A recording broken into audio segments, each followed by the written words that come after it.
Hoy vamos a ver el método de las series de potencias para resolver las ecuaciones diferenciales con coeficientes variables. Una serie de potencias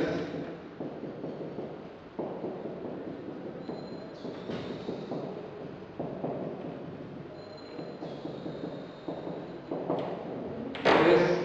una serie infinita de la forma sumatoria desde m igual a 0 hasta infinito de un coeficiente C sub n por x menos a la n, donde C sub n es un coeficiente real, m sería el subíndice, que a su vez tiene que ser un entero positivo,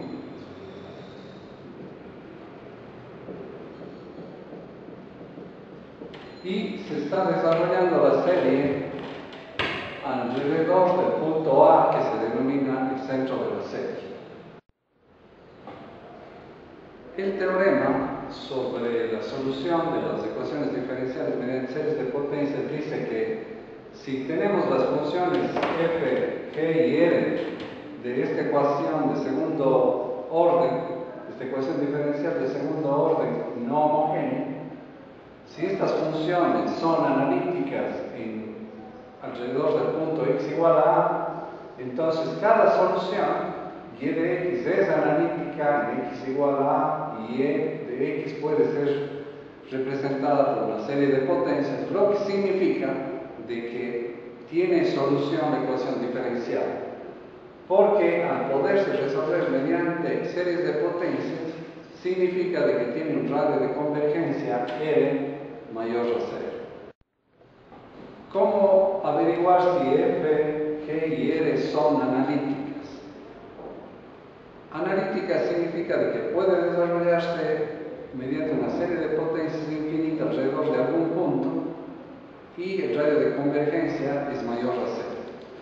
Eso significa de que entonces, para comprobar de que esas funciones son analíticas, deberíamos desarrollar, por ejemplo, si queremos desarrollar alrededor del punto 0 o al punto A, entonces deberíamos desarrollar esta función mediante una serie de esta forma, sumatoria desde m igual a 0 hasta infinito,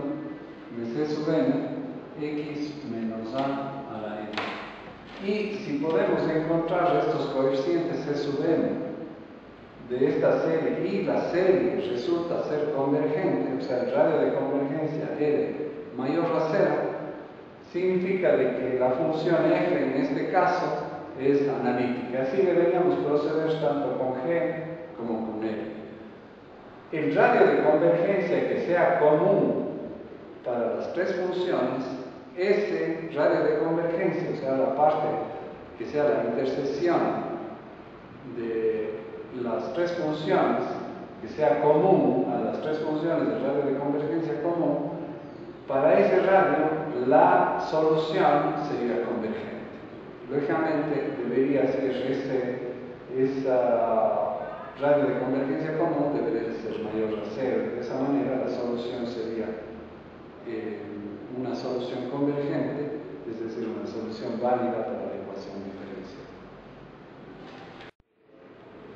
Las ecuaciones diferenciales que no cumplan que toda esta parte del coeficiente variable sea analítico o este otro coeficiente no sea analítico, pero que sí sean analíticos a de x y b de x, es decir, dejando un x en el denominador y dejando un x cuadrado en el denominador de este otro coeficiente de la función. En ese caso, de ser esas analíticas, la forma de la solución ya no es solamente la sumatoria de c sub n x a la n, sino que se requiere incluir un factor x a la n,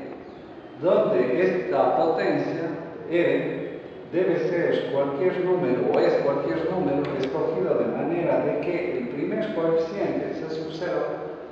sea diferente de 0. Dependiendo del caso de este valor de r, porque lo que va a salir es una ecuación de segundo grado, Esa ecuación de segundo grado, vamos a ver más adelante, que se denomina la ecuación indicial, y que dependiendo de las dos raíces que tenga el R, va a haber tres diferentes casos. Cuando el R, los dos raíces son diferentes y su diferencia, son distintas y su diferencia no es un número entero, vamos a tener un primer caso. Un segundo caso, cuando las dos raíces son iguales. Y un tercer caso, que es de todas maneras extraño, porque solamente debería haber dos casos, pero este ocurre cuando las dos raíces, a pesar de ser distintas, la diferencia es